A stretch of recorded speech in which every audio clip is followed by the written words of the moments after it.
తెలుగు జాతి ఐక్యత కోసం ఉన్నవాణ్ణి. నేను ఈ రోజున మీకు మాటిస్తున్నాను.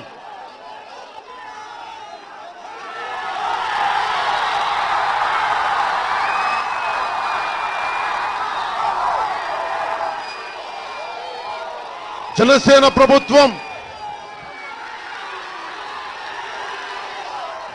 ప్రభుత్వం రాగానే నేను ఒక్క మాటిస్తున్నాను. వలసలు ఖచ్చితంగా ఆపేస్తాం. ఈ రోజున దోనకొండ అంటే క్యాపిటల్ వస్తుంది కాబట్టి వేలకు వేల ఎకరాలు స్థలాలు కాజీ పెట్టుకున్నారు. అదే దోనకొండలో ఉపాధి అవకాశాలు వస్తాయి, పారిశ్రామిక కారిడార్లు వస్తాయి. ఆంధ్రప్రదేశ్ ఇండస్ట్రియల్ కార్పొరేషన్ వాళ్ళు స్థలాలు తీసుకొని, రైతుల దగ్గర స్థలాలు తీసుకొని ఉపాధి అవకాశాలు రావట్లేదు, పరిశ్రమలు రావట్లేదు. వీటన్నిటి గురించి మాట్లాడటానికి ఈ యువతరం తాలూకు ఆశయాలని, ఈ నవతరం తాలూకు వేదనని అర్థం చేసుకున్న పార్టీ జనసేన పార్టీ. నిజంగా మీ ఆకాంక్షల కోసమే, మీ ఆవేదన కోసమే నేను జనసేన పార్టీ పెట్టాను.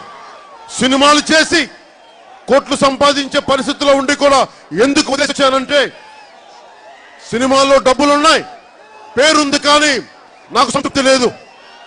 కులాలకి, మతాలకి, ప్రాంతాలకి అతీతంగా ఉపాధి అవకాశాలు ఉండాలి, అభివృద్ధి ఉండాలి. చట్టసభల్లో ప్రతి ఒక్కరికి ప్రాతినిధ్యం రావాలి. కొన్ని కులాలని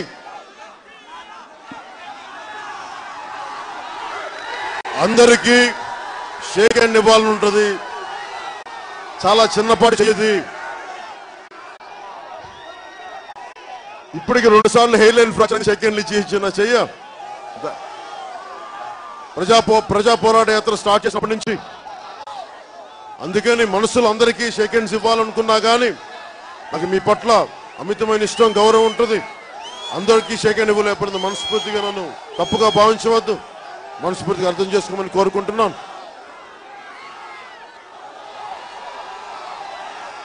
రాజకీయాలు అందరి చేత బట్లయించుకొని ఇంతమంది ఎంపీలు ఉన్నారు.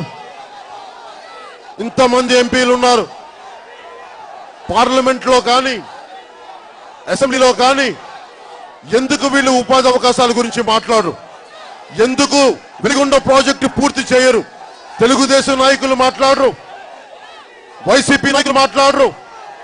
వైసీపీ నాయకులు మీరు చట్టసభల్లోకి వెళ్ళుంటే మీరు దోనకొండలో స్థలాలకి వేల ఎకరాలు సంపాదించుకున్నంత తేలిగ్గా మీరు ప్రజా సమస్యలపై ఎందుకు పోరాటం చేయరు? ఉపాధి అవకాశాల గురించి ఎందుకు మాట్లాడరు? వెలిగొండ ప్రాజెక్టుని పూర్తి చేయాలని మీరు ఎందుకు చట్టసభల్లో బలంగా ప్రభుత్వాన్ని ఎందుకు నిలదీయరు? కిడ్నీ బాధితులు ఇంతమంది ఉన్నారు ప్రకాశం జిల్లాలో, ఎందుకు మాట్లాడరు? వీటన్నిటికీ మాట్లాడాలంటే ఆశ లేని వాళ్ళు కావాలి, మార్పు కావాలని కోరుకునే వాళ్ళు ప్రభుత్వానికి రావాలి.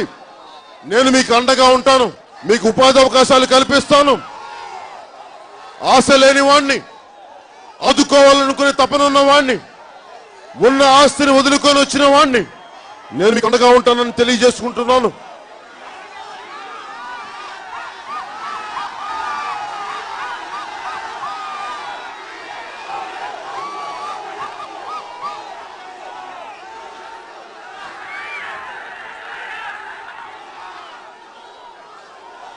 పొద్దున రాయలసీమలో నేను పెరిగిన ఒంగోలు, నేను చిన్నప్పుడు ఓనామాలు దిద్దుకున్న ఒంగోలు, నాకింత ఘనస్వాగతం పలికితే నా గుండె ఉప్పొంగిపోయింది.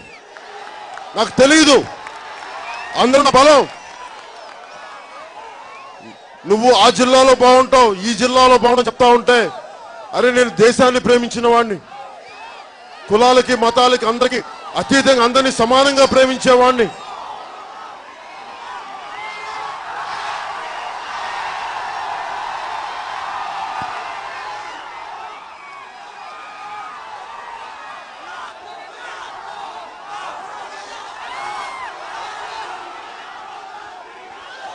ఒంగోలులో ప్రతి సందుగొందుల్లోనూ ఆడపడుచులు, అన్నదమ్ములు ఇంత మనస్ఫూర్తిగా ఇంత ప్రేమగా ఘన స్వాగతం పలికిన విధానం నేను ఎప్పటికీ మర్చిపోను. నేను పోయిన 2014లో తెలుగుదేశం పార్టీ తరపున ప్రచారం చేశాను. ఆ రోజున అడిగాను, వారు చెప్పిన హామీలు నిలబెట్టుకోలేని పక్షంలో నేను వచ్చి పోరాటం చేస్తానని చెప్పాను. అదే మాట ఇచ్చిన ప్రకారం నేను పోరాటం చేస్తున్నాను. ఒకవైపు నేను ఒంటరిగా వేల కోట్లు లేకుండా, కుటుంబ బలం లేకుండా, పెద్ద పెద్ద నాయకులు లేకుండా ఇన్ని సంవత్సరాలు ఒంటరి పోరాటం చేశాను. కేవలం ఒంటరి పోరాటం చెయ్యగలిగానంటే కేవలం మీరు ఇచ్చిన బలమే, మీరు నా వెనక ఉన్నారన్న ధైర్యమే. వేల కోట్ల ఉన్న వాళ్ళకి, ఫ్యాక్షన్ బలం ఉన్న వాళ్ళకి, ప్రైవేట్ ఆర్మీ ఉన్న వాళ్ళకి నేను ఎదుర్కొని నిలబడ్డాను. ఈ రోజున అది కేవలం నా అన్నదమ్ములంతా ఉన్నారు, నా అన్నదమ్ముల భవిష్యత్తు కోసం నేను పనిచేస్తున్నాను, నా ఆడపడుచుల భవిష్యత్తు కోసం నేను పనిచేస్తున్నాను అన్న ఒకే ఒక ధైర్యం వేల కోట్ల ఉన్న వాళ్ళతోటి, తరతరాలుగా పాతుకుపోయిన వాళ్ళతోటి నేను యుద్ధం చేయగలుగుతున్నాను. ఈ రోజున యువతకి అడుగుతున్నారు, మాకు 25 పేజీల బియ్యం కాదు కావాల్సింది, 25 కేజీల బియ్యం కాదు కావాల్సింది, 25 సంవత్సరాల భవిష్యత్తు కావాలని ప్రతి యువత అడుగుతున్నారు. పొద్దున కర్నూలులో కానీ, కడపలో కానీ, నెల్లూరులో కానీ, చిత్తూరులో కానీ విద్యార్థులతో మాట్లాడుతూ ఉంటే విద్యార్థులు ఒకటే అడుగుతున్నారు, అన్నా మాకు నిరుద్యోగ భృతి కాదు మాకు కావాల్సింది, మాకు ఒక 30 సంవత్సరాలు బ్రతికే ఉపాధి అవకాశాలు కల్పించండి.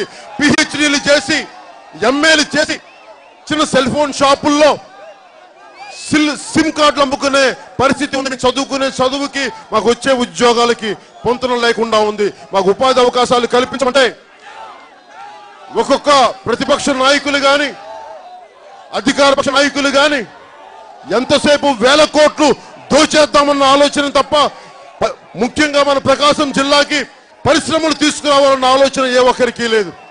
నాకు నిజంగా అలసిపోయాను. ఎంతకాలం ఈ వివక్ష, ఎంతకాలం ఈ దోపిడీ, ఎంతకాలం ఈ నిర్లక్ష్యం? ఒక సరికొత్త రాజకీయ తరం మేల్కోవాలి, మీరు బయటికి రావాలి. నాకు ఒంగోలు పార్లమెంటు, ప్రకాశం జిల్లాలో అత్యధిక సీట్లు జనసేనకి మీరు ఇవ్వండి. నేను ఒంగోలులో పెరిగిన వాడిగా చెప్తున్నాను, వెలిగొండ ప్రాజెక్టు పూర్తి చేసి తీరుతానని మీకు ఆ జీసస్ క్రైస్ట్ భగవంతుడు ఉన్నాడు, భగవంతుడి మాట మీద చెప్తున్నాను. వెలిగొండ ప్రాజెక్ట్ పూర్తి చేస్తామని నీకు మనస్ఫూర్తిగా తెలియజేసుకో. ఎందుకంటే కరువు కాటకాలు ఆగిపోవాలి, వలసలు ఆగిపోవాలి, ఉపాధి అవకాశాలు రావాలి, పరిశ్రమలు రావాలి, అందరికీ అభివృద్ధి జరగాలని నేను మనస్ఫూర్తిగా వాంఛిస్తున్నాను. మీ సహాయ సహకారాలు కావాలని మనస్ఫూర్తిగా కోరుకుంటున్నాను.